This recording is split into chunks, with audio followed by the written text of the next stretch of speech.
Capítulo 6. Mares que no son. En cierta ocasión, un profesor le preguntaba irónicamente a un alumno: ¿ha visto usted alguna vez la luna? A lo cual el alumno respondía, también con ironía: no, señor, no la he visto, pero sí puedo decirle que he oído hablar de ella una que otra ocasión. La inmensa mayoría de los seres que tienen a la luna al alcance de su vista podrían dar una respuesta parecida. Uno se sorprende al conocer la infinidad de personas que han oído hablar de nuestro satélite, sin haberla visto nunca en realidad. Visto a través de un lente telescópico. Lo mismo puede decirse de un mapa selenográfico, que constituiría una rareza para la inmensa mayoría de las personas. Una cosa sorprendente y que llama la atención es que a primera vista de un mapa selenográfico, contrariamente a lo que sucede en la Tierra y también en Marte, los continentes ocupan de preferencia el hemisferio sur del satélite nocturno. Pero los continentes no tienen esas líneas tan definidas, claras y regulares, como es el caso de la América del Sur, África o la península india. En la Luna las costas son angulosas, caprichosas y onduladas. En ellas abundan los golfos y penínsulas. Tienen una cierta analogía con el aspecto confuso de las islas de la Sonda, donde las tierras están excesivamente divididas y desmenuzadas. Del mismo modo, se aprecia que en el esferoide lunar el polo sur es mucho más continental que el polo norte. En este último no existe más que un ligero casquete de tierras separadas de los otros continentes por extensos mares. Hacia el sur, los continentes cubren casi todo el hemisferio. Las islas son muy abundantes en la superficie lunar. Casi todas tienen una forma oblonga o circular, como si estuvieran trazadas con un compás, y forman como un gran archipiélago que solo puede compararse con ese grupo encantador esparcido entre la Grecia y el Asia Menor, y que la mitología animó en tiempos antiguos con sus más interesantes leyendas. Sin querer, vienen a la memoria los nombres de Naxos, Tenedos, Milo, Carpatos, y los ojos buscan el navío de Ulises o el bajel de los argonautas. No se puede concluir la descripción de la parte continental de la Luna sin decir algunas palabras sobre su disposición orográfica. Se distinguen con mucha claridad las cordilleras de montañas, las montañas aisladas de circos y las hendiduras. Todo el relieve lunar se halla comprendido en esta división y es sumamente quebrado. La mirada se fija enseguida en los mares, no solo su conformación, su situación y su aspecto recuerdan el de los océanos terrestres, sin que, como en la Tierra, estos mares ocupan la mayor parte del globo y sin embargo no son espacios líquidos, sino llanuras cuya naturaleza esperaban los viajeros determinar pronto. Los astrónomos han adornado a esos supuestos mares con nombres extraños, cuando menos, y que la ciencia, sin embargo, ha respetado hasta hoy. En el hemisferio de la izquierda se extiende el mar de los nublados, en que tantas veces va a ahogarse la razón humana.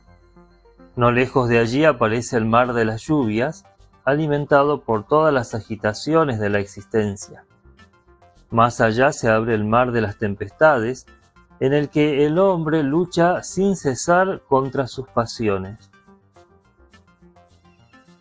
Después, consumido por los desengaños, las tragedias, las infidelidades, y toda la serie de penalidades terrestres, encuentra al fin de su carrera ese vasto mar de los humores, dulcificado apenas por algunas gotas de agua del Golfo del Rocío. Nubes, lluvias, tempestades, humores, ¿contiene otras cosas la vida del hombre y acaso que no se hayan comprendidas en estas 4 palabras?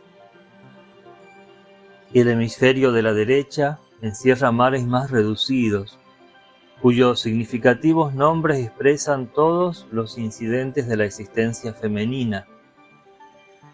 El mar de la serenidad es donde se mira a la joven, y el lago de los sueños el que les refleja un porvenir sonriente. Viene enseguida el mar del néctar, con sus oleadas de ternura y sus brisas de amor.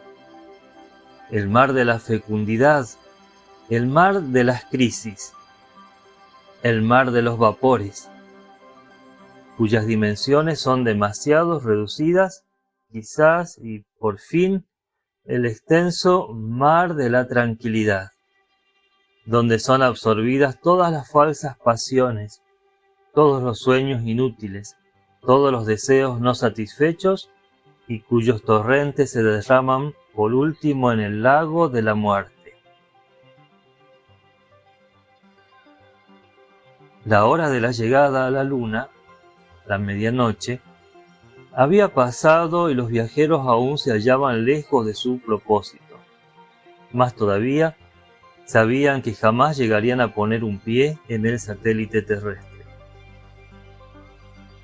A las 12:30, Barbicane se encontraba calculando la distancia que los separaba de la luna. El cálculo arrojó la cifra de 1400 kilómetros.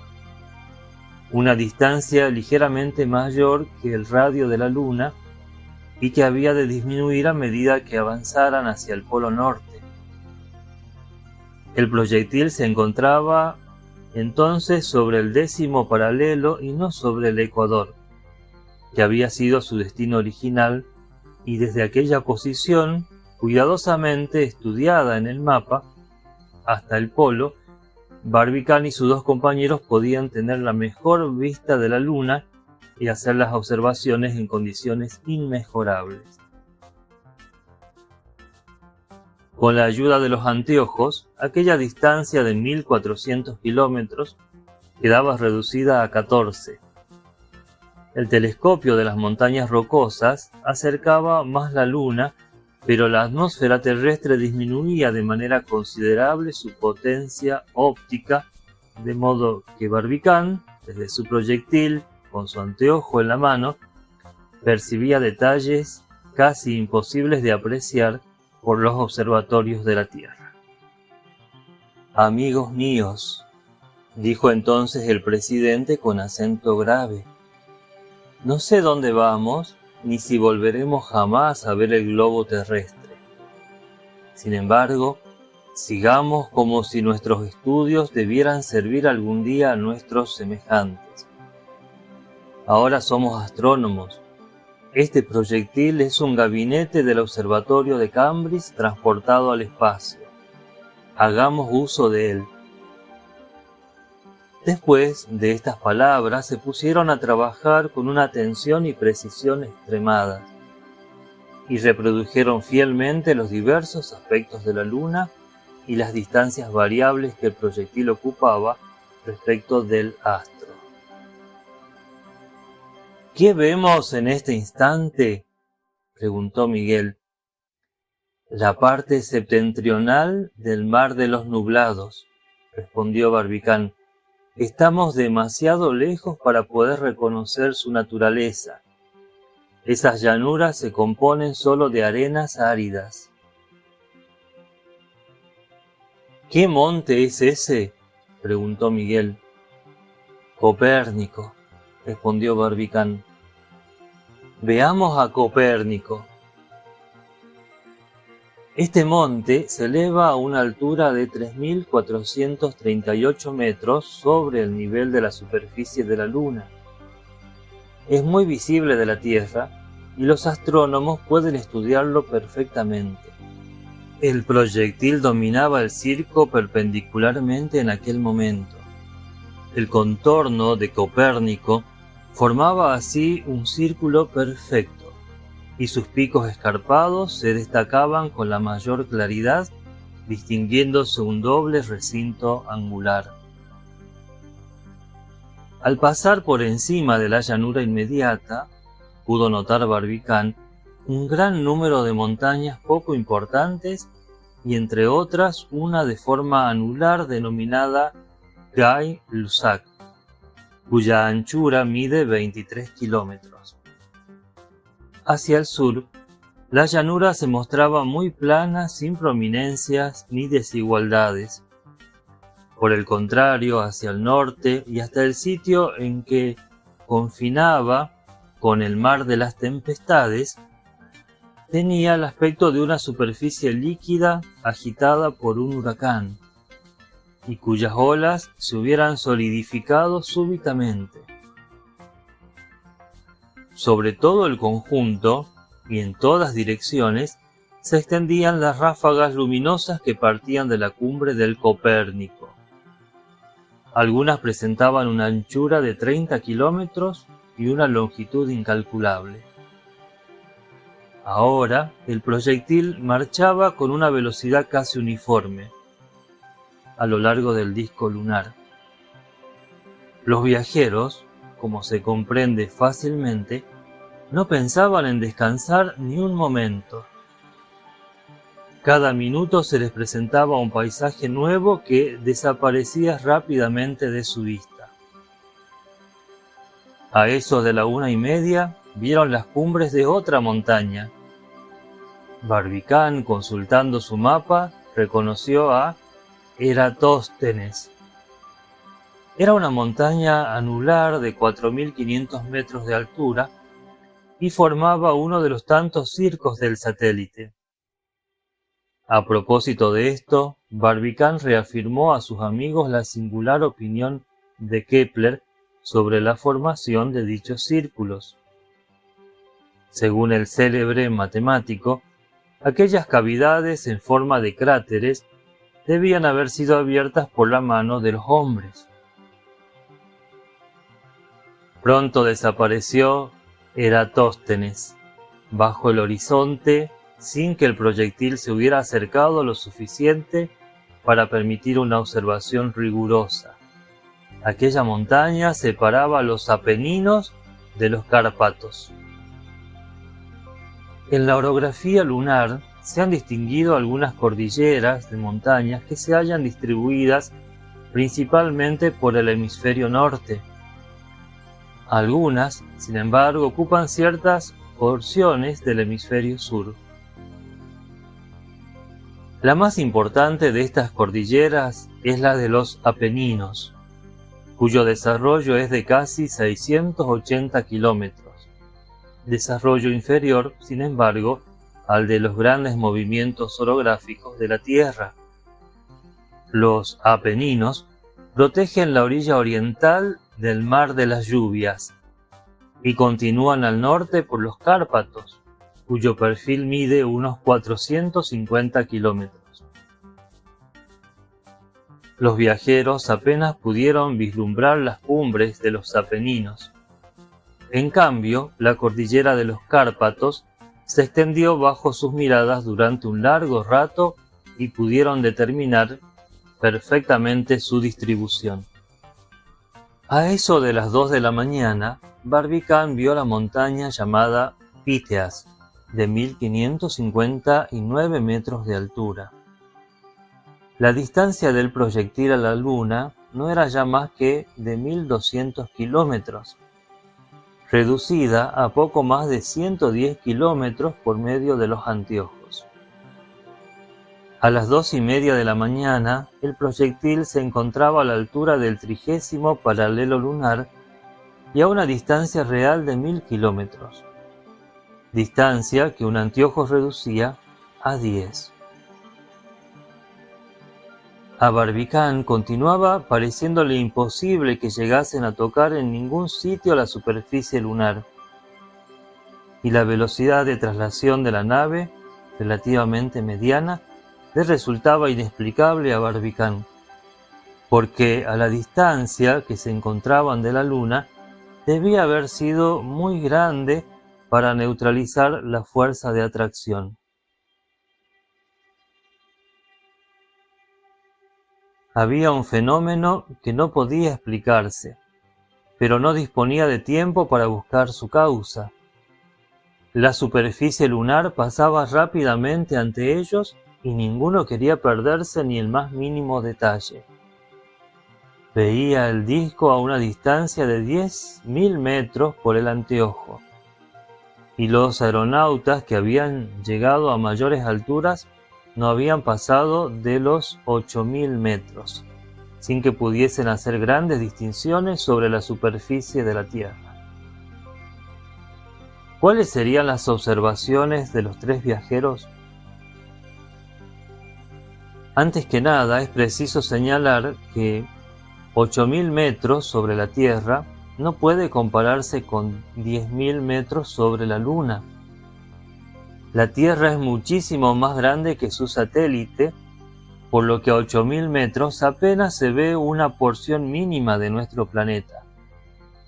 He aquí, en cambio, una descripción exacta de lo que Barbicán y sus amigos veían desde esa altura. Veían, antes que nada, manchas extensas de colores variados. Los selenógrafos no están de acuerdo sobre la naturaleza de estas coloraciones, que son muy distintas unas de otra. Miguel Ardán se encontraba cerca del presidente cuando observó las largas líneas blancas vívidamente iluminadas por los rayos directos del sol. Era una serie de surcos luminosos muy diferentes de la irradiación que presentaba Copérnico y que se prolongaba paralelamente unos a otros. Miguel, con su habitual ligereza, exclamó de inmediato: «¡Vaya, campos cultivados!». «¿Campos cultivados?», respondió Nicol, encogiéndose de hombros. «Por lo menos labrados», replicó Miguel Ardán. «Pero qué buenos labradores deben ser esos selenitas y qué bueyes tan gigantescos deben enganchar a sus arados para abrir tales surcos». «No son surcos», dijo Barbicán, «son hendiduras». «Está bien con las hendiduras», respondió con docilidad Miguel. La realidad era que en ninguna parte se percibían movimientos. En ninguna parte aparecía vegetación.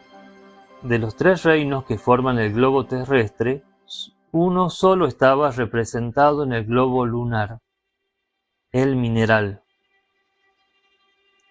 «Ah», dijo Miguel con aire desconcertado, «con que no hay nadie, ¿eh?».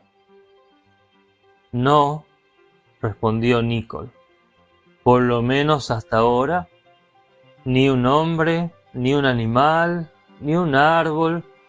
Después de todo, si la atmósfera se ha refugiado en el fondo de las cavidades, en el interior de los circos o en la superficie opuesta de la Luna, nada podemos decir por el momento». «Por lo demás», añadió Barbicán, «un hombre no es visible ni aun para la vista más perspicaz. A la distancia de 7 kilómetros, si hay selenitas, ellos pueden ver nuestro proyectil, pero nosotros no podemos verlos a ellos». A las 4 de la mañana, y a la altura del paralelo 50, la distancia se había reducido a 600 kilómetros. Eran las 6 cuando vieron el polo lunar. El disco no presentaba a las miradas de los viajeros más que una mitad fuertemente iluminada y la otra que desaparecía en las tinieblas. De repente el proyectil pasó la línea que dividía la luz intensa de la sombra absoluta y quedó súbitamente sumido en la más profunda noche.